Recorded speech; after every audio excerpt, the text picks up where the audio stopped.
கண்ணா என் கூந்தலில் சூடும் பொன் பூக்களும் உன்னை உன்னை அழைக்க.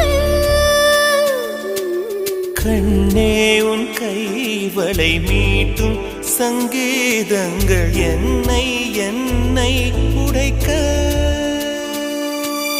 கண்களை திறந்து கொண்டு நான் கனவுகள் காணுகிறேன். கண்களை மூடிக்கொண்டு நான் காட்சிகள் தேடுகிறேன். உன் பொன்விரல் தொடுகையிலே நான் பூவாய் மாறுகிறேன். பூமியில் நாம் வாழும் காலம் தோறும் உண்மையில் என் ஜீவன்